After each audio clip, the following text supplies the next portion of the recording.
नमस्कार विद्यार्थी मित्रों, आज हम 12वीं कक्षा में 13वां पद्य महाप्रस्थान का अध्ययन शुरू करेंगे। तो पहले महाप्रस्थान खंड काव्य है और इसके कवि है नरेश मेहता। तो हमारे अभ्यासक्रम में महाप्रस्थान खंड काव्य का एक छोटा सा अंश प्रस्तुत हुआ है। तो इस अंश का प्रारंभ करने से पहले कवि श्री नरेश मेहता जी का संक्षेप में परिचय देख लेते हैं। परिचय देखने के बाद इस खंड काव्य अंश का प्रारंभ करेंगे। तो नरेश मेहता जी का जन्म 15 फरवरी 1922 के दिन हुआ था। निधन 22 नवंबर 2000 में हुआ था। आधुनिक हिंदी कवि नरेश मेहता का जन्म मध्य प्रदेश के शाजापुर में हुआ था। उनकी माता सुंदरबाई और पिता का नाम बिहारी लाल था। उनका मूल नाम पूर्णशंकर था।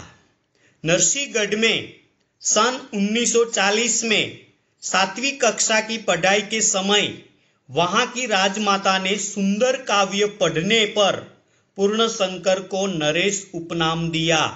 नरेश मेहता का मूल नाम पूर्णशंकर है। नरेश जो है वो उपनाम है और वही उपनाम नरसिंहगढ़ की राजमाता ने दिया था।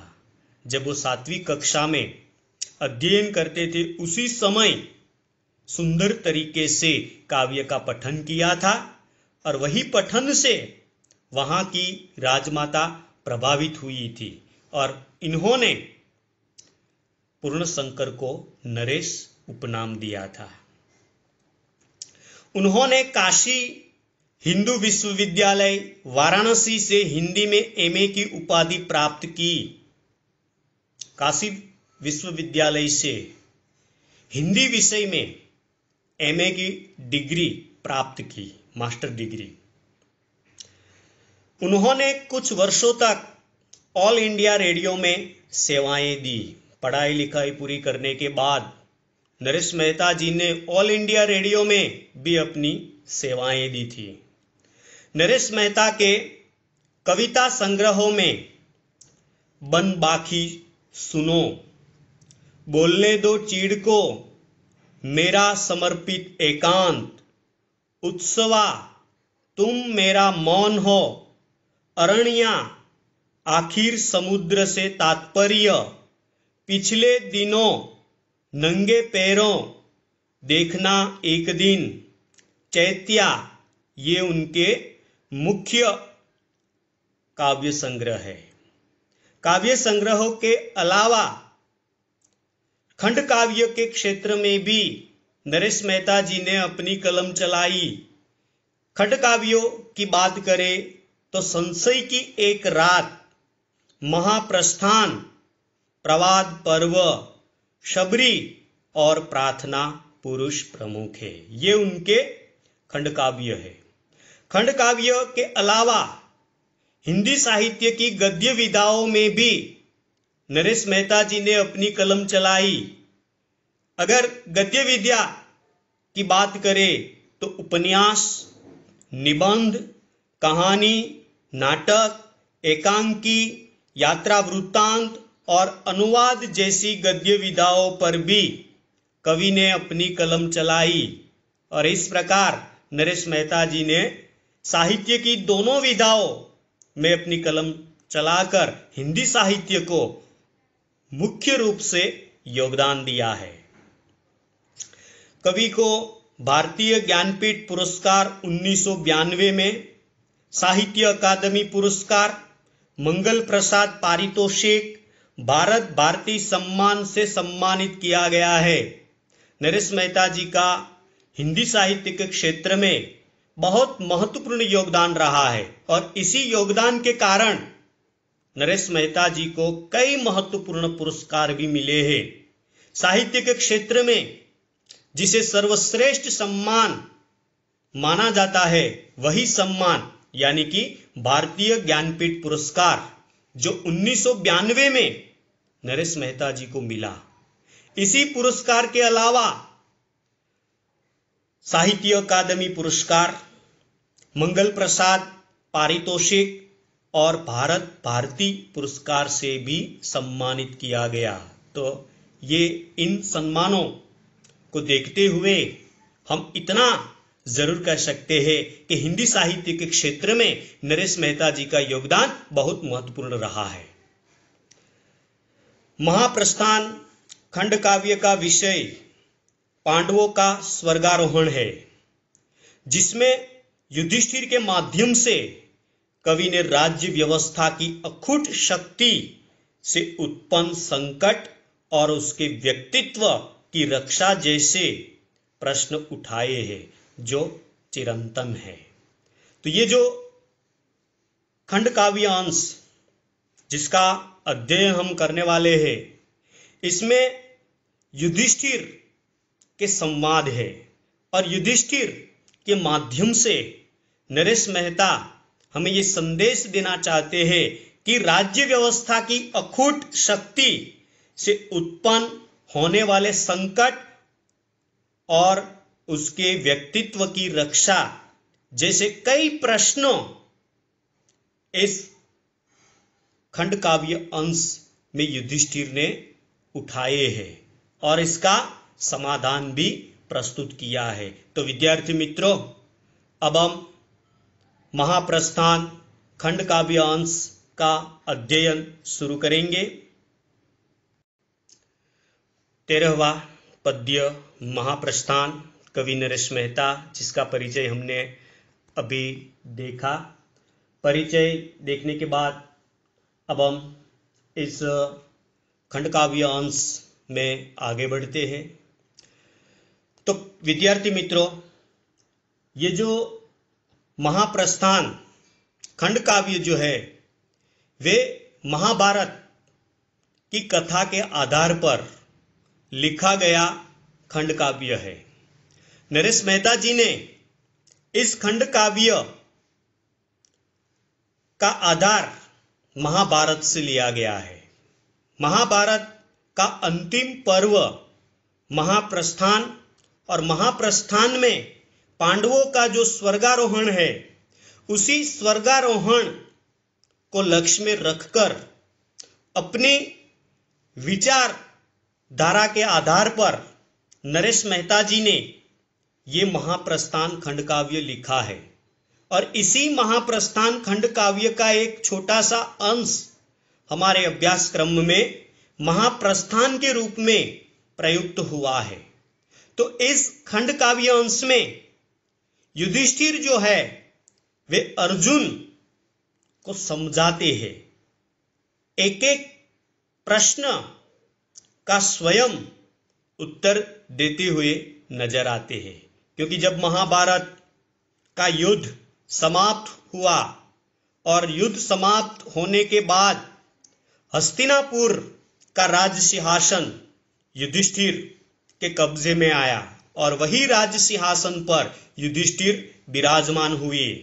लेकिन युधिष्ठिर ने जब सोचा कि ये युद्ध, ये लड़ाई हमने करके अंत में क्या पाया, और वही विचार उनको परेशान करते हैं और इसी प्रश्नों का समाधान हेतु युधिष्ठिर निर्णय करता है स्वर्गारोहण का। स्वर्गारोहण का निर्णय युधिष्ठिर ले तो लेते हैं, लेकिन उनके भाइयों जो है भीम, अर्जुन, सहदेव और नकुल इस निर्णय से सहमत नहीं है। तो युधिष्ठिर इनको समझाते हैं तो सहदेव, नकुल तो युधिष्ठिर की बात मान लेते हैं, लेकिन अर्जुन और भीम यह मानने के लिए तैयार नहीं है। तब युधिष्ठिर अर्जुन को समझाते हैं और वही बात इस खंड काव्य अंश में प्रस्तुत हुई है। तब हम एक एक काव्य पंक्ति को समझने का प्रयास करेंगे। युधिष्ठिर कहता है, प्रश्न और जिज्ञासा में अंतर समझते हो पार्थ? सत्य की प्राप्ति दूसरे से प्रश्न करके नहीं होती, स्वयं से ही जिज्ञासा करनी होती है। अब यहां युधिष्ठिर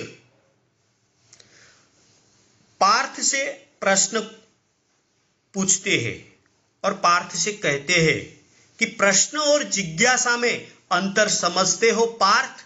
पार्थ किसका नाम है? अर्जुन का नाम है।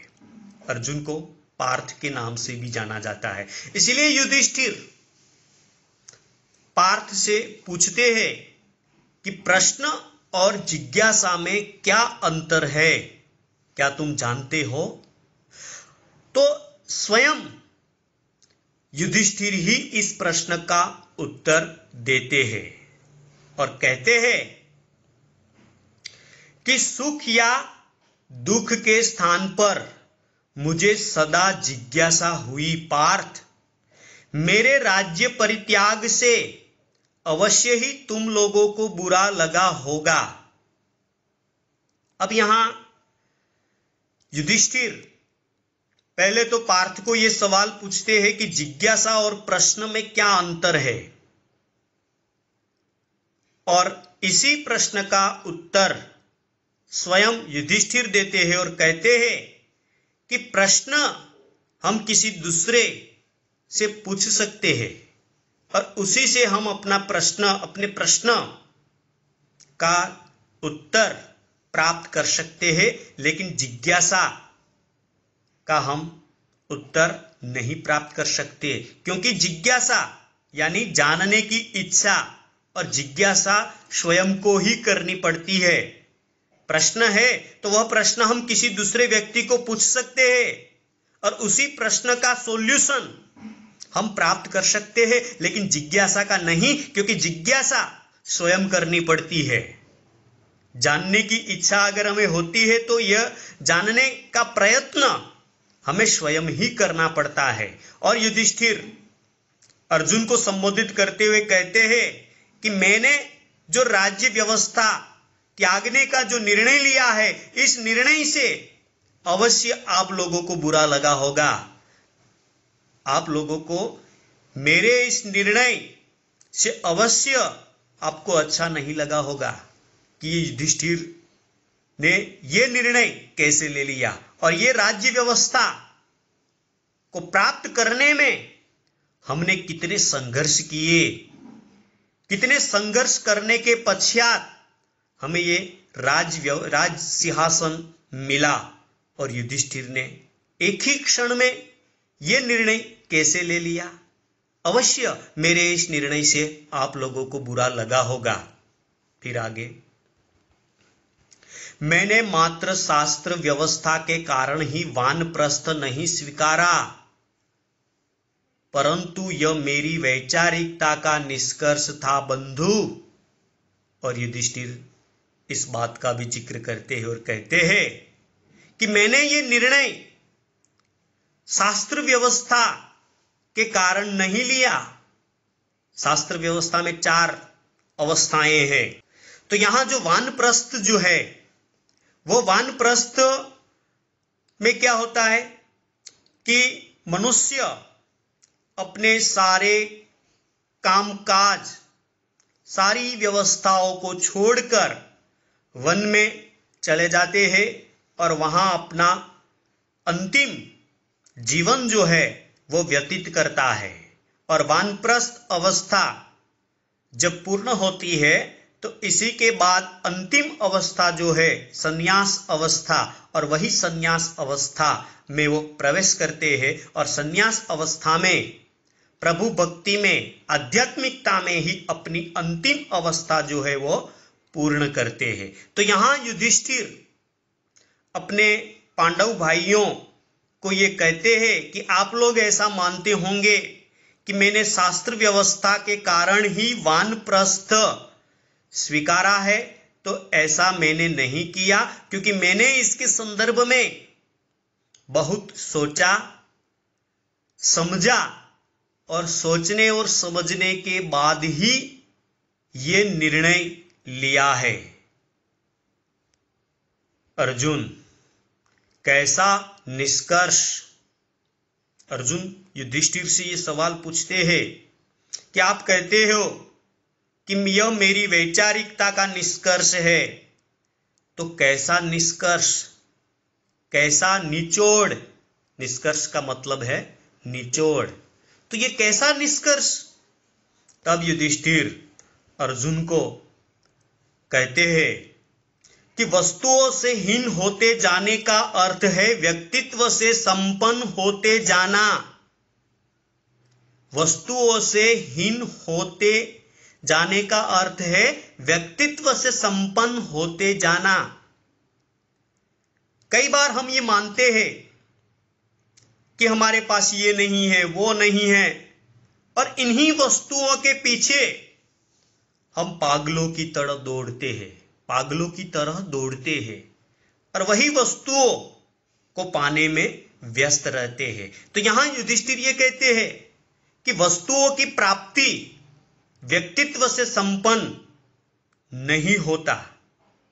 हम ये मानते हैं कि सारी की सारी वस्तुएं हमें मिल जाए तो हम व्यक्तित्व से संपन्न हो गए, तो ये गलत है, क्योंकि वस्तुओं की प्राप्ति से मनुष्य का व्यक्तित्व कभी भी संपन्न नहीं होता। अगर व्यक्तित्व से संपन्न होना है तो इन वस्तुओं को त्यागना होगा, वस्तुओं से रहित जीवन जीना होगा, तभी मनुष्य व्यक्तित्व से संपन्न होगा। इसलिए यहां युधिष्ठिर अर्जुन से ये कहते हैं कि आप ये मानते हो कि हमने कौरवों को परास्त किया, आसपास के राज्यों को जीत लिया, हमने हस्तिनापुर की राजधानी के विस्तार को बढ़ा लिया, इसलिए हम व्यक्तित्व से संपन्न हो गए। तो ये अर्जुन गलत है। ऐसे व्यक्तित्व से संपन्न नहीं होता।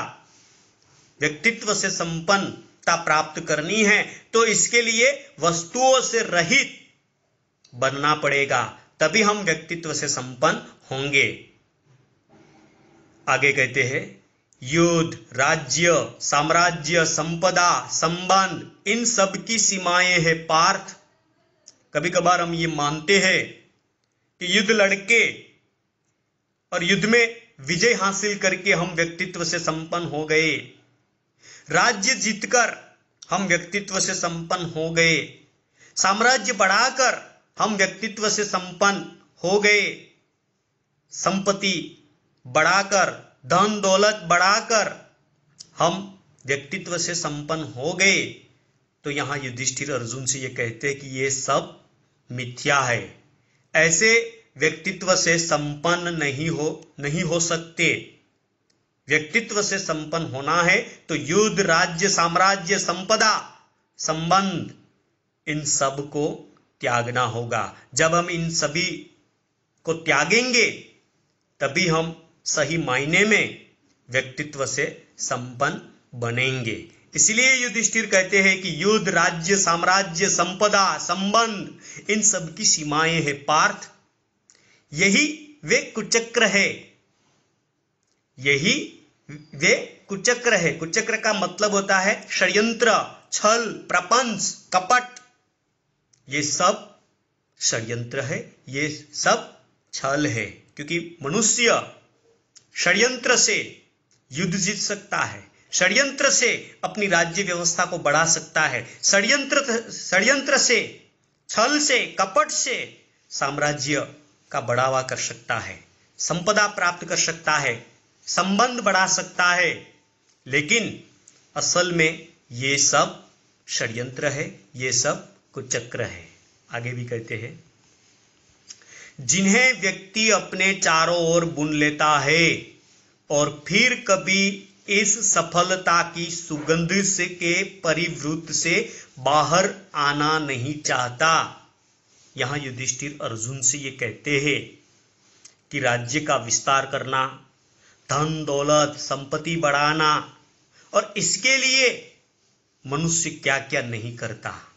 कई प्रकार का प्रपंच करता है, कई प्रकार के छल करते हैं, कई प्रकार के षड्यंत्र करते हैं, और इन्हीं षड्यंत्रों की जाल में मनुष्य चारों तरफ से फंस जाता है।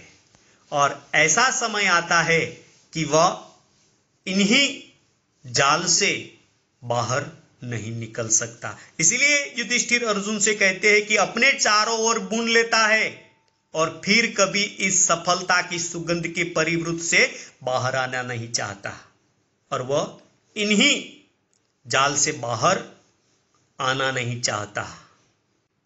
ये वस्तुएं, ये सफलताएं एक दिन उसका पर्याय बन जाती है। जो मनुष्य व्यक्तित्व से संपन्न होने के लिए वो क्या क्या नहीं करता, वो अपने चारों ओर युद्ध, राज्य व्यवस्था को पाने के लिए, उसे हासिल करने के लिए कई तरह के षड्यंत्र, कई तरह के छल वो करते हैं, और अपने चारों ओर वो छल षड्यंत्र की जाल में फंस जाते हैं, और उसी जाल से वे बाहर नहीं निकल पाते। इसीलिए यहां युधिष्ठिर अर्जुन से कहते हैं कि इन जाल से बाहर आना नहीं चाहता। ये वस्तुएं, ये सफलताएं एक दिन उसका पर्याय बन जाती है।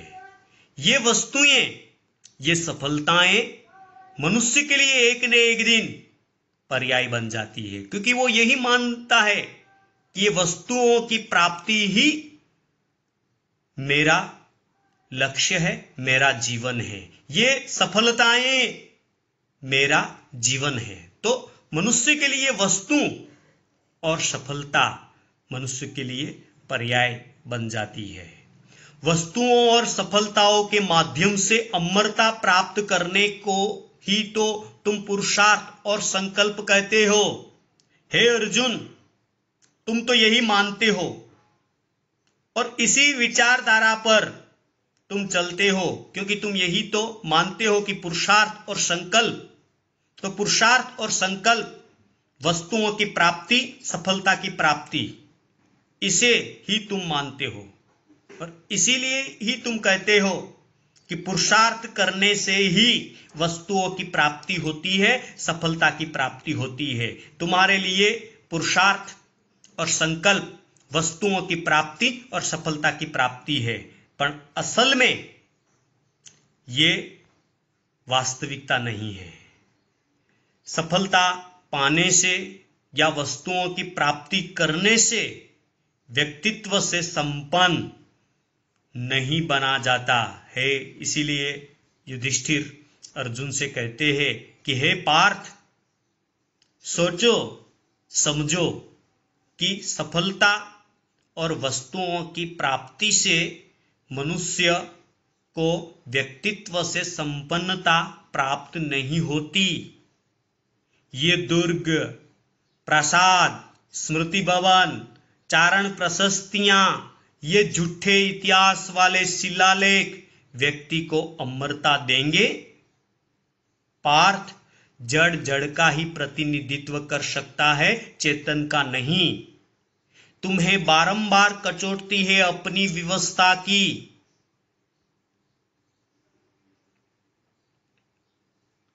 तो यहां युधिष्ठिर अर्जुन से ये कहते हैं कि हे पार्थ, तुम ये मानते हो कि सफलता और वस्तुओं की प्राप्ति ही पुरुषार्थ और संकल्प है, तो तुम्हें मैं ये बात कहता हूं कि ये दुर्ग, प्रासाद, स्मृति भवन और चारण प्रशस्तियां, ये झूठे इतिहास वाले शिलालेख क्या व्यक्ति को अमरता देंगे?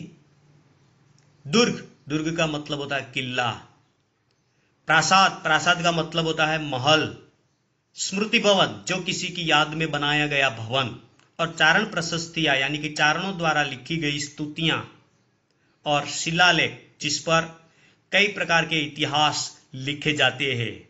जो बड़ी शिला होती है, बड़े पत्थर होता है, उसी पत्थर पर लिखा जाता है इतिहास। तो यहां युधिष्ठिर ये कहते हैं कि कई लोग बड़े बड़े दुर्ग बनाते हैं, बड़े बड़े महल बनाते हैं, बड़े बड़े स्मृति भवन बनाते हैं और कई स्तुतियां लिखते हैं और कई शिलालेखों पर इतिहास लिखा जाता है। तो क्या ये दुर्ग, ये महल, ये स्मृति भवन, ये चारण प्रशस्तियां, ये शिलालेख क्या मनुष्य को अमरता देगी?